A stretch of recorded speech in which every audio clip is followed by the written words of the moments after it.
This reading by CarlManchester, 2007. God and the State by Mikhail Bakunin. Chapter 2, Part 1. I have stated the chief practical reason of the power still exercised today over the masses by religious beliefs. These mystical tendencies do not signify in man so much an aberration of mind as a deep discontent at heart. They are the instinctive and passionate protest of the human being against the narrowness, the platitudes, the sorrows and the shame of a wretched existence. For this malady, I have already said, there is but one remedy: social revolution. In the meantime, I have endeavoured to show the causes responsible for the birth and historical development of religious hallucinations in the human conscience. Here it is my purpose to treat this question of the existence of a God, or of the divine origin of the world and of man, solely from the standpoint of its moral and social utility, and I shall say only a few words to better explain my thought regarding the theoretical grounds of this belief. All religions, with their gods, their demigods, and their prophets, their messiahs and their saints, were created by the credulous fancy of men who had not attained the full development and full possession of their faculties. Consequently, the religious heaven is nothing but a mirage in which man, exalted by ignorance and faith, discovers his own image, but enlarged and reversed, that is, divinized. The history of religion, of the birth, grandeur, and decline of the gods who have succeeded one another in human belief, is nothing, therefore, but the development of the collective intelligence and conscience of mankind.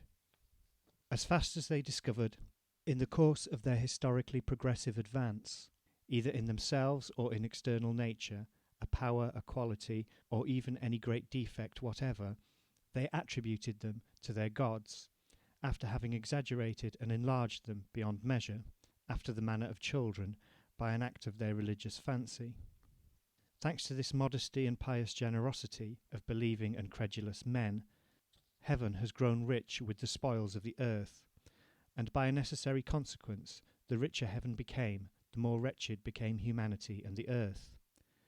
God once installed, he was naturally proclaimed the cause, reason, arbiter, and absolute disposer of all things.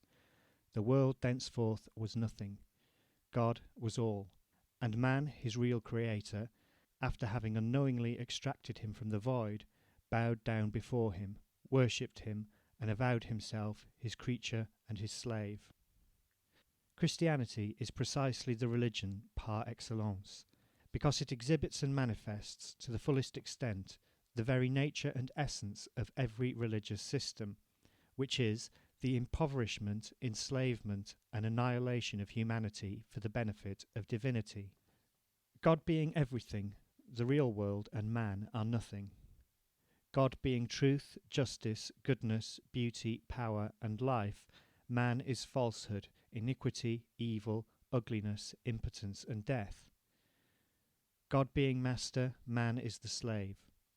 Incapable of finding justice, truth, and eternal life by his own effort, he can attain them only through a divine revelation. But whoever says revelation says revealers, messiahs, prophets, priests, and legislators inspired by God himself, and these, once recognized as the representatives of divinity on earth, as the holy instructors of humanity, chosen by God himself to direct it in the path of salvation, necessarily exercise absolute power. All men owe them passive and unlimited obedience, for against the divine reason there is no human reason, and against the justice of God no terrestrial justice holds. Slaves of God, men must also be slaves of church and state, in so far as the state is consecrated by the church. This truth Christianity, better than all other religions that exist or have existed, understood, not excepting even the old Oriental religions, which included only distinct and privileged nations, while Christianity aspires to embrace entire humanity. And this truth Roman Catholicism, alone amongst all the Christian sects, has proclaimed and realized with rigorous logic. That is why Christianity is the absolute religion, the final religion, why the Apostolic and Roman Church is the only consistent, legitimate, and divine church. With all due respect, then, to the metaphysicians and religious idealists, philosophers, politicians, or poets, the idea of God implies the abdication of human reason and justice.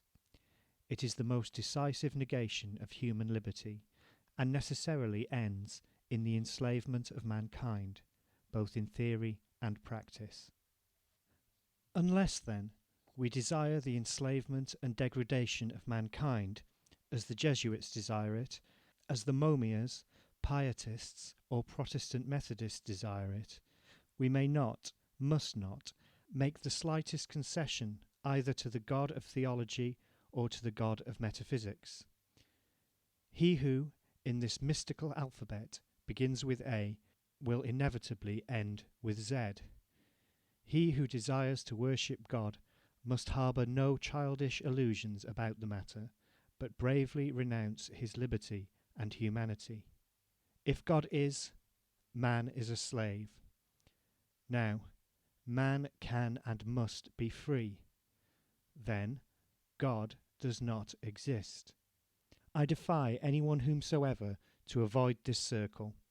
Now, therefore, let all choose. Is it necessary to point out to what extent and in what manner religions debase and corrupt the people? They destroy their reason, the principal instrument of human emancipation, and reduce them to imbecility, the essential condition of their slavery. They dishonour human labour and make it a sign and source of servitude. They kill the idea and sentiment of human justice, ever tipping the balance to the side of triumphant knaves, privileged objects of divine indulgence. They kill human pride and dignity, protecting only the cringing and humble. They stifle in the heart of nations every feeling of human fraternity, filling it with divine cruelty instead. All religions are cruel, all founded on blood, for all rest principally on the idea of sacrifice, that is, on the perpetual immolation of humanity to the insatiable vengeance of divinity. In this bloody mystery man is always the victim, and the priest, a man also, but a man privileged by grace, is the divine executioner. That explains why the priests of all religions, the best, the most humane, the gentlest, almost always have at the bottom of their hearts, and if not in their hearts, in their imaginations, in their minds, and we know the fearful influence of either on the hearts of men, something cruel and sanguinary. None know all this better than our illustrious contemporary idealists. They are learned men who know history by heart, and, as they are at the same time living men, great souls penetrated with a sincere and profound love for the welfare of humanity, they have cursed and branded all these misdeeds, all these crimes of religion, with an eloquence unparalleled. They reject with indignation all solidarity with the God of positive religions, and with his representatives past, present, and on earth. The God whom they adore, or whom they think they adore, is distinguished from the real gods of history precisely in this, that he is not at all a positive God, defined in any way whatever, theologically or even metaphysically. He is neither the supreme being of Robespierre and J.J. Rousseau, nor the pantheistic God of Spinoza, nor even the at once immanent, transcendental, and very equivocal God of Hegel. They take good care not to give him any positive definition whatever, feeling very strongly that any definition would subject him to the dissolving power of criticism. They will not say whether he is a personal or impersonal God, whether he created or did not create the world. They will not even speak of his divine providence. All that might compromise him. They content themselves with saying God and nothing more. But then, what is their God? Not even an idea. It is an aspiration. It is the generic name of all that seems grand, good, beautiful, noble, human to them. But why, then, do they not say man? Ah, because King William of Prussia and Napoleon III and all their compeers are likewise men, which bothers them very much. Real humanity presents a mixture of all that is most sublime and beautiful with all that is vilest and most monstrous in the world. How do they get over this? Why, they call one divine and the other bestial, representing divinity and animality as two poles, between which they place humanity. They either will not or cannot understand that these three terms are really but one, and that to separate them is to destroy them.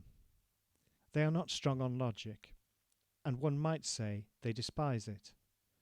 That is what distinguishes them from the pantheistical and deistical metaphysicians, and gives their ideas the character of a practical idealism, drawing its inspiration much less from the severe development of a thought than from the experiences, I might almost say the emotions, historical and collective as well as individual, of life. This gives their propaganda an appearance of wealth and vital power, but an appearance only, for life itself becomes sterile when paralysed by a logical contradiction. This contradiction lies here. They wish God and they wish humanity. They persist in connecting two terms which, once separated, can come together again only to destroy each other. They say in a single breath, God and the liberty of man, God and the dignity, justice, equality, fraternity, prosperity of men, regardless of the fatal logic by virtue of which, if God exists, all these things are condemned to non-existence. For, if God is, he is necessarily the eternal, supreme, absolute master, and if such a master exists, man is a slave. Now, if he is a slave, neither justice, nor equality, nor fraternity, nor prosperity are possible for him. In vain, flying in the face of good sense and all the teachings of history, do they represent their God as animated by the tenderest love of human liberty, a master, whoever he may be, and however liberal he may desire to show himself, remains nonetheless always a master. His existence necessarily implies the slavery of all that is beneath him. Therefore, if God existed, only in one way could he serve human liberty, by ceasing to exist. A jealous lover of human liberty, and deeming it the absolute condition of all that we admire and respect in humanity, I reverse the phrase of Voltaire and say that, if God really existed, it would be necessary to abolish him. The severe logic that dictates these words is far too evident to require a development of this argument, and it seems to me impossible that the illustrious men, whose names so celebrated and justly respected I have cited, should not have been struck by it themselves, and should not have perceived the contradiction in which they involve themselves in speaking of God and human liberty at once. To have disregarded it, they must have considered this inconsistency or logical license practically necessary to humanity's well-being. Perhaps, too, while speaking of liberty as something very respectable and very dear in their eyes, they give the term a meaning quite different from the conception entertained by us, materialists and revolutionary socialists. Indeed, they never speak of it without immediately adding another word, authority, a word and a thing which we detest with all our heart. What is authority?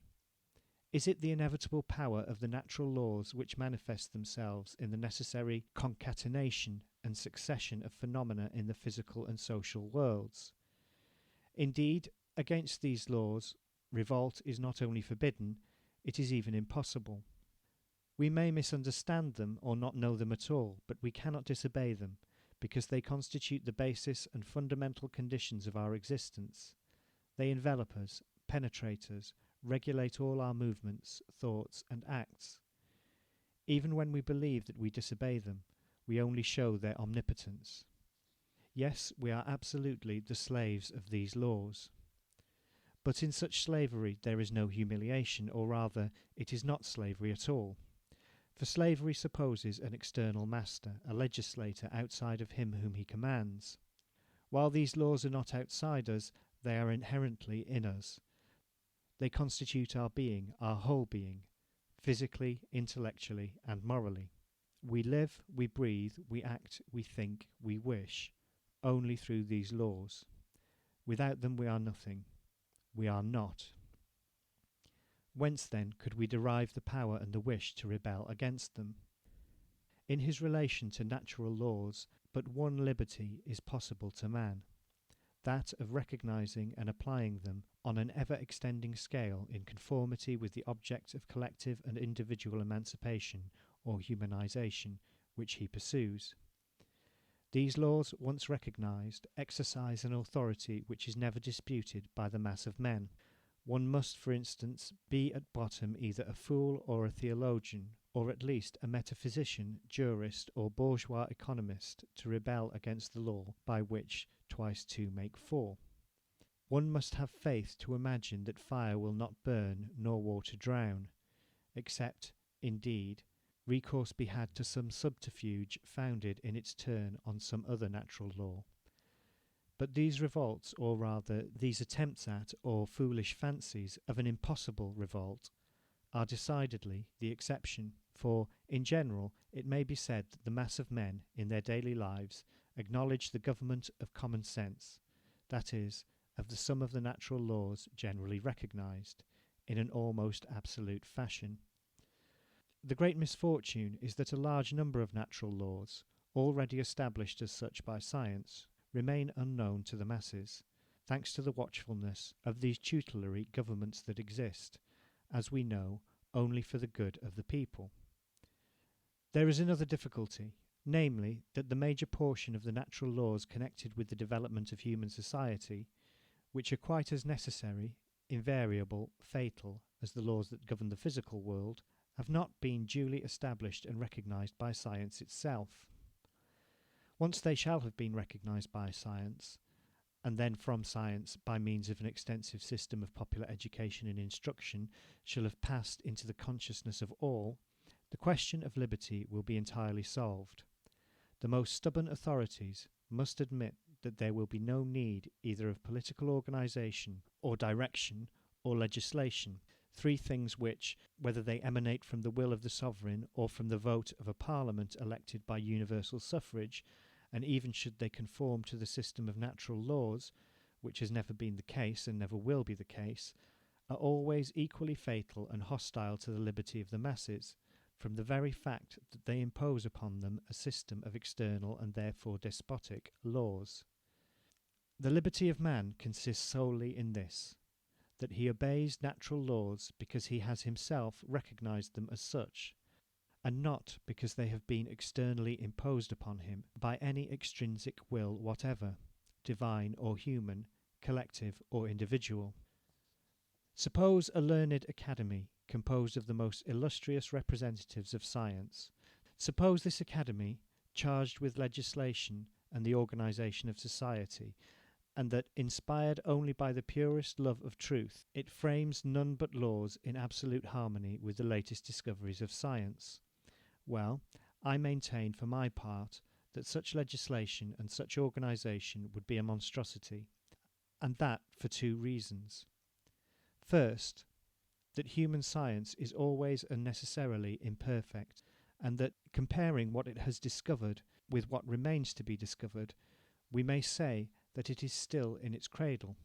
So that were we to try to force the practical life of men, collective as well as individual, into strict and exclusive conformity with the latest data of science, we should condemn society as well as individuals to suffer martyrdom on a bed of Procrustes, which would soon end by dislocating and stifling them, life ever remaining an infinitely greater thing than science.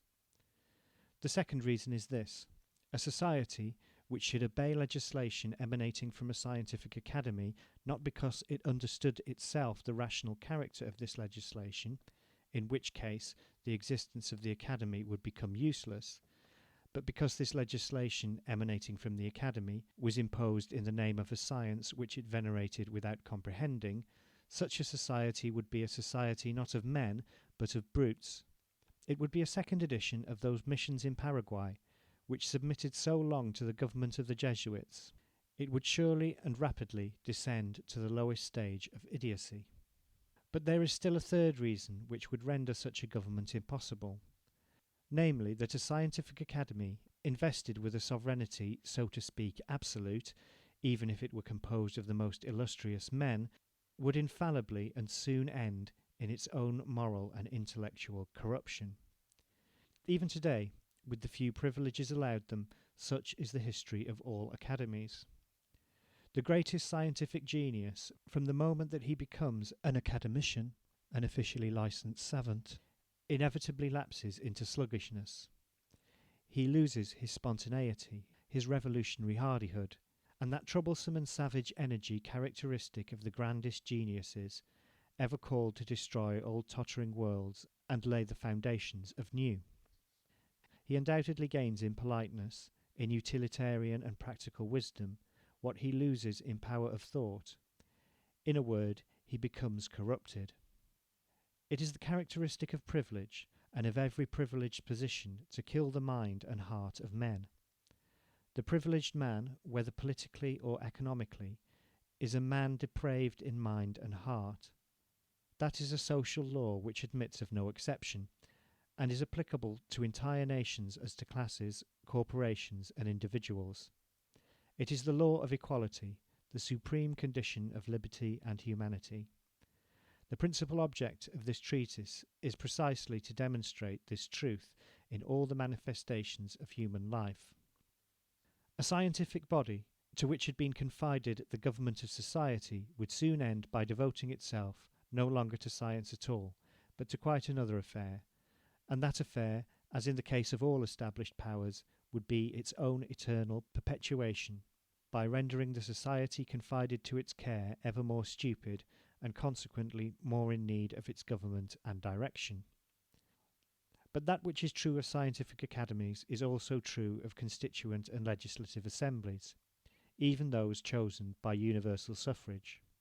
In the latter case they may renew their composition, it is true, but this does not prevent the formation in a few years' time of a body of politicians, privileged in fact though not in law, who, devoting themselves exclusively to the direction of the public affairs of a country, finally form a sort of political aristocracy or oligarchy. Witness the United States of America and Switzerland. Consequently, no external legislation and no authority, one for that matter being inseparable from the other, and both tending to the servitude of society and the degradation of the legislators themselves. Does it follow that I reject all authority? Far from me such a thought. In the matter of boots, I refer to the authority of the bootmaker. Concerning houses, canals, or railroads, I consult that of the architect or engineer. For such or such special knowledge I apply to such or such a savant. But I allow neither the bootmaker, nor the architect, nor the savant to impose his authority upon me. I listen to them freely, and with the respect merited by their intelligence, their character, their knowledge, reserving always my incontestable right of criticism and censure. I do not content myself with consulting authority in any special branch. I consult several, I compare their opinions, and choose that which seems to me the soundest. But I recognize no infallible authority, even in special questions. Consequently, whatever respect I may have for the honesty and the sincerity of such and such an individual, I have no absolute faith in any person. Such a faith would be fatal to my reason, to my liberty, and even to the success of my undertakings. It would immediately transform me into a stupid slave, an instrument of the will and interests of others. If I bow before the authority of the specialists and avow my readiness to follow, to a certain extent and as long as it may seem to me necessary, their indications and even their directions, it is because their authority is imposed upon me by no one, neither by men nor by God. Otherwise I would repel them with horror, and bid the devil take their counsels, their directions, and their services, certain that they would make me pay by the loss of my liberty and self-respect for such scraps of truth wrapped in a multitude of lies as they might give me. I bow before the authority of special men because it is imposed upon me by my own reason. I am conscious of my inability to grasp in all its details and positive developments any very large portion of human knowledge. The greatest intelligence would not be equal to a comprehension of the whole. Thence results for science as well as for industry, the necessity of the division and association of labour. I receive and I give, such is human life. Each directs and is directed in his turn. Therefore there is no fixed and constant authority, but a continual exchange of mutual, temporary, and above all voluntary authority and subordination. This same reason forbids me, then, to recognise a fixed, constant, and universal authority, because there is no universal man, no man capable of grasping in that wealth of detail, without which the application of science to life is impossible, all the sciences, all the branches of social life. And if such universality could ever be realised in a single man, and if it be wished to take advantage thereof to impose his authority upon us, it would be necessary to drive this man out of society, because his authority would inevitably reduce all others to slavery and imbecility. I do not think that society ought to maltreat men of genius, as it has done hitherto, but neither do I think it should indulge them too far, still less accord them any privileges or exclusive rights whatsoever, and that for 3 reasons. First, because it would often mistake a charlatan for a man of genius. Second, because, through such a system of privileges, it might transform into a charlatan even a real man of genius, demoralise him and degrade him. And finally, because it would establish a master over itself. To sum up, we recognise then the absolute authority of science, because the sole object of science is the mental reproduction, as well considered and systematic as possible, of the natural laws inherent in the material, intellectual, and moral life of both the physical and the social worlds, these 2 worlds constituting in fact but one and the same natural world. Outside of this only legitimate authority, legitimate because rational and in harmony with human liberty, we declare all other authorities false, arbitrary, and fatal. We recognise the absolute authority of science, but we reject the infallibility and universality of the savant. In our church, as in the Protestant church, we have a chief, an invisible Christ, science. And like the Protestants, more logical even than the Protestants, we will suffer neither pope, nor council, nor conclaves of infallible cardinals, nor bishops, nor even priests. Our Christ differs from the Protestant and Christian Christ in this, that the latter is a personal being, ours impersonal. The Christian Christ, already completed in an eternal past, presents himself as a perfect being, while the completion and perfection of our Christ, science, are ever in the future, which is equivalent to saying that they will never be realised. Therefore, in recognising absolute science as the only absolute authority, we in no way compromise our liberty. I mean by the words absolute science, which would reproduce ideally, to its fullest extent and in its infinite detail, the universe, the system or coordination of all the natural laws manifested by the incessant development of the world. It is evident that such a science, the sublime object of all the efforts of the human mind, will never be fully and absolutely realised. Our Christ, then, will remain eternally unfinished, which must considerably take down the pride of his licensed representatives among us. Against that God the Son, in whose name they assume to impose upon us their insolent and pedantic authority, we appeal to God the Father, who is the real world, real life, of which he, the Son, is only a too imperfect expression, whilst we real beings, living, working, struggling, loving, aspiring, enjoying, and suffering, are its immediate representatives. But, while rejecting the absolute, universal, and infallible authority of men of science, we willingly bow before the respectable, although relative, quite temporary and very restricted authority of the representatives of special sciences, asking nothing better than to consult them by turns, and very grateful for such precious information as they may extend to us, on condition of their willingness to receive from us on occasions when, and concerning matters about which, we are more learned than they.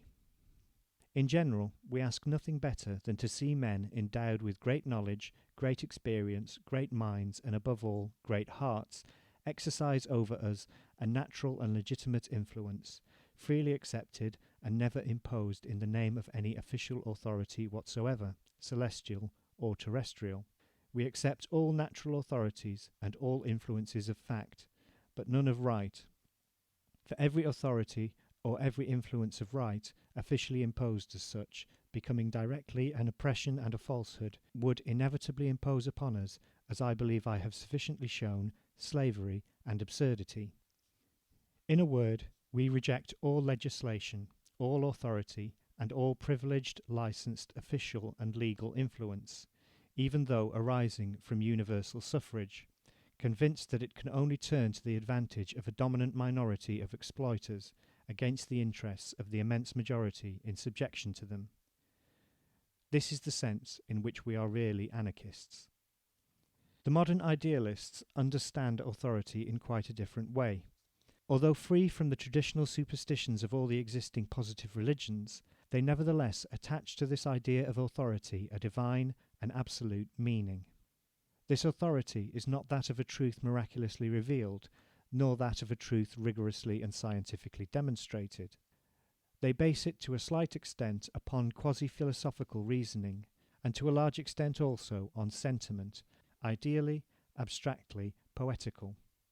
Their religion is, as it were, a last attempt to divinize all that constitutes humanity in men. This is just the opposite of the work that we are doing. On behalf of human liberty, dignity and prosperity, we believe it our duty to recover from heaven the goods which it has stolen and return them to earth. They, on the contrary, endeavouring to commit a final, religiously heroic larceny, would restore to heaven that divine robber, finally unmasked, the grandest, finest and noblest of humanity's possessions. It is now the free thinkers' turn to pillage heaven by their audacious piety and scientific analysis. The idealists undoubtedly believe that human ideas and deeds, in order to exercise greater authority amongst men, must be invested with a divine sanction. How is this sanction manifested? Not by a miracle, as in the positive religions, but by the very grandeur of sanctity of the ideas and deeds. Whatever is grand, whatever is beautiful, whatever is noble, whatever is just, is considered divine. In this new religious cult, every man inspired by these ideas, by these deeds, becomes a priest, directly consecrated by God himself. And the proof?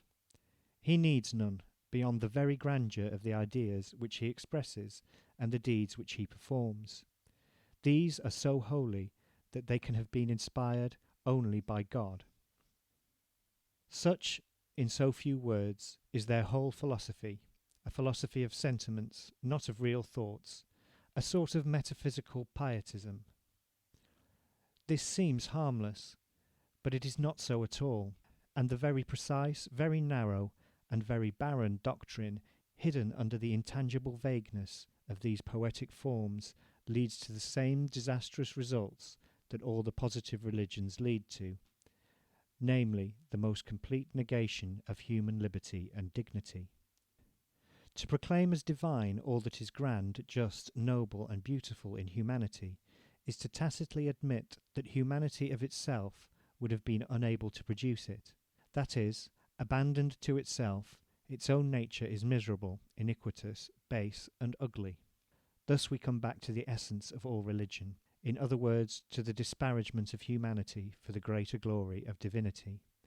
And from the moment that the natural inferiority of man and his fundamental incapacity to rise by his own effort, unaided by any divine inspiration, to the comprehension of just and true ideas are admitted, it becomes necessary to admit also all the theological, political, and social consequences of the positive religions.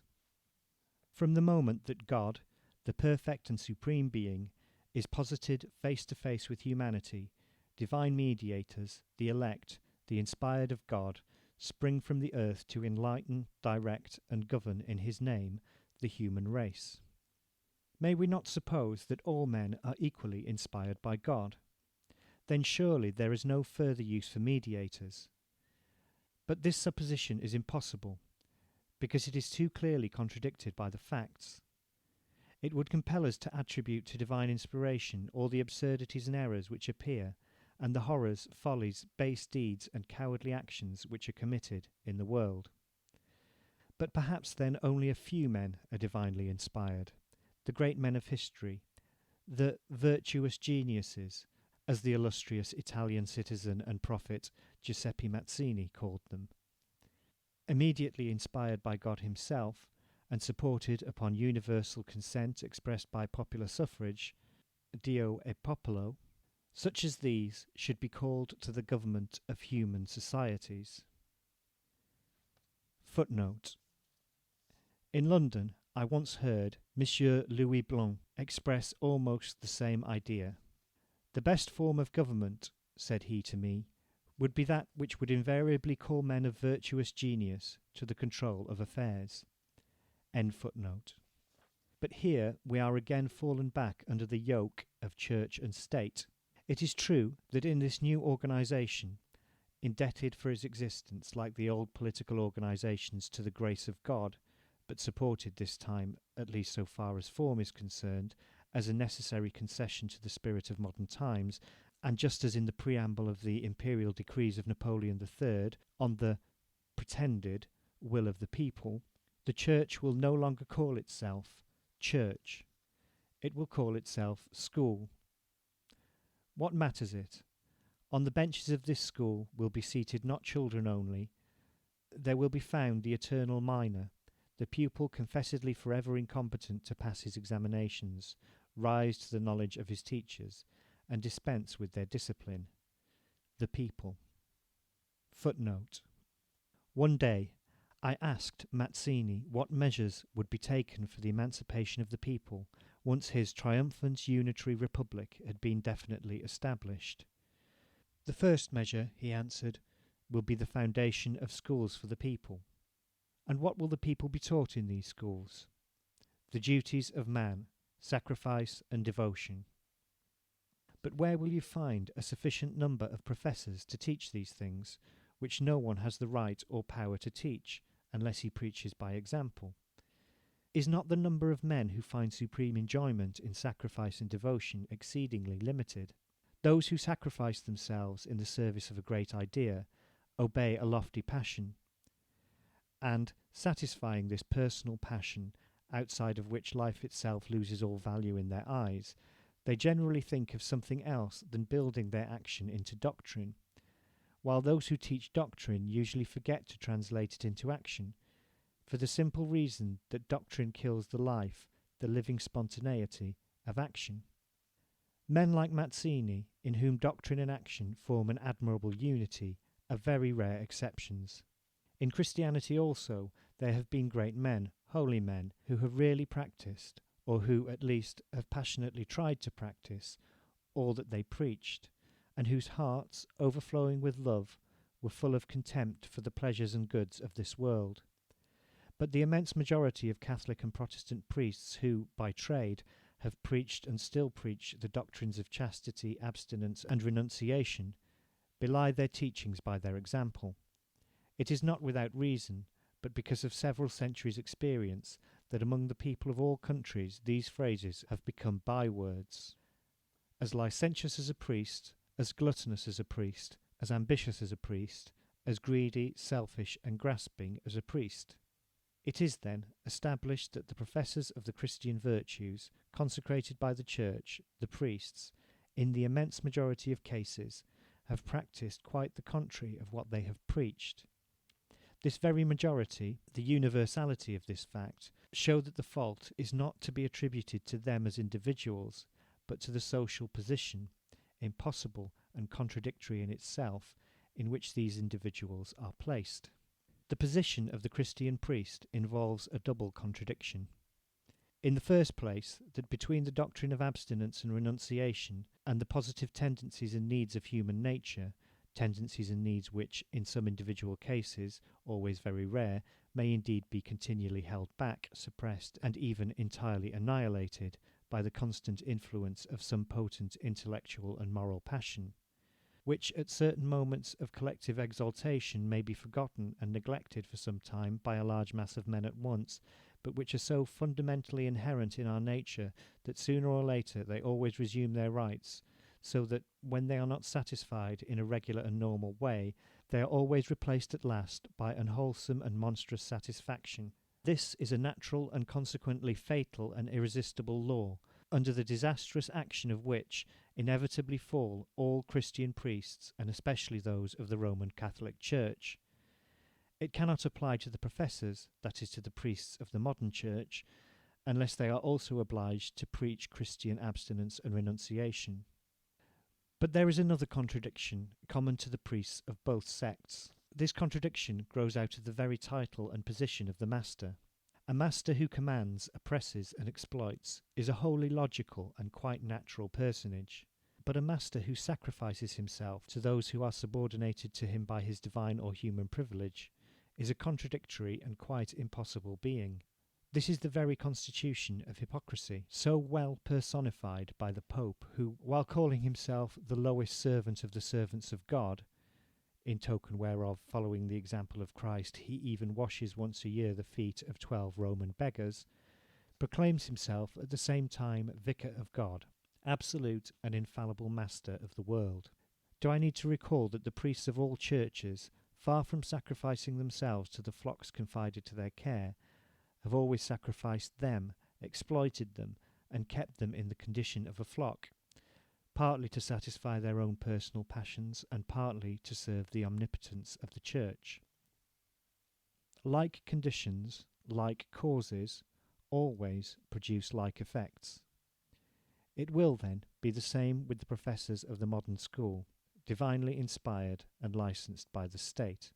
They will necessarily become, some without knowing it, others with full knowledge of the cause, teachers of the doctrine of popular sacrifice to the power of the state and to the profit of the privileged classes. Must we then eliminate from society all instruction and abolish all schools? Far from it. Instruction must be spread among the masses without stint, transforming all the churches, all those temples dedicated to the glory of God and to the slavery of men, into so many schools of human emancipation. But, in the first place, let us understand each other. Schools, properly speaking, in a normal society founded on equality and on respect for human liberty, will exist only for children and not for adults. And in order that they may become schools of emancipation and not of enslavement, it will be necessary to eliminate, first of all, this fiction of God, the eternal and absolute enslaver.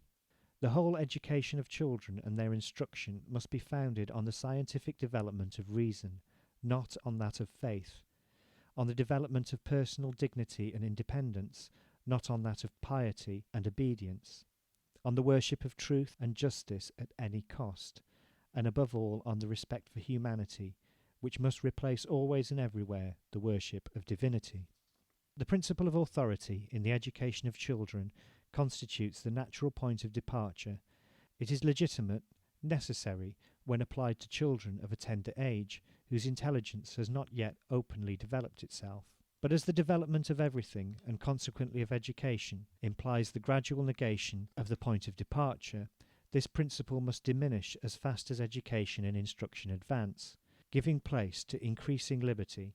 All rational education is at bottom nothing but this progressive immolation of authority for the benefit of liberty, the final object of education necessarily being the formation of free men full of respect and love for the liberty of others. Therefore, the first day of the pupil's life, if the school takes infants scarcely able as yet to stammer a few words, should be that of the greatest authority and an almost entire absence of liberty, but its last day should be that of the greatest liberty and the absolute abolition of every vestige of the animal or divine principle of authority. The principle of authority, applied to men who have surpassed or attained their majority, becomes a monstrosity, a flagrant denial of humanity, a source of slavery and intellectual and moral depravity. Unfortunately, paternal governments have left the masses to wallow in an ignorance so profound that it will be necessary to establish schools not only for the people's children, but for the people themselves. From these schools will be absolutely eliminated the smallest applications or manifestations of the principle of authority. They will be schools no longer. there will be popular academies, in which neither pupils nor masters will be known, where the people will come freely to get, if they need it, free instruction, and in which, rich in their own experience, they will teach in their turn many things to the professors, who shall bring them knowledge which they lack. This, then, will be a mutual instruction, an act of intellectual fraternity between the educated youth and the people. The real school for the people, and for all grown men, is life. The only grand and omnipotent authority, at once natural and rational, the only one which we may respect, will be that of the collective and public spirit of a society founded on equality and solidarity, and the mutual human respect of all its members. Yes, this is an authority which is not at all divine, wholly human, but before which we shall bow willingly, certain that, far from enslaving them, it will emancipate men. It will be 1,000 times more powerful, be sure of it, than all your divine, theological, metaphysical, political, and judicial authorities established by the Church and by the State, more powerful than your criminal codes, your jailers, and your executioners. The power of collective sentiment or public spirit is even now a very serious matter. The men most ready to commit crimes rarely dare to defy it, to openly affront it. They will seek to deceive it, but will take care not to be rude with it unless they feel the support of a minority, larger or smaller. No man, however powerful he believes himself, will ever have the strength to bear the unanimous contempt of society. No one can live without feeling himself sustained by the approval and esteem of at least some portion of society. A man must be urged on by an immense and very sincere conviction in order to find courage to speak and act against the opinion of all, and never will a selfish, depraved, and cowardly man have such courage.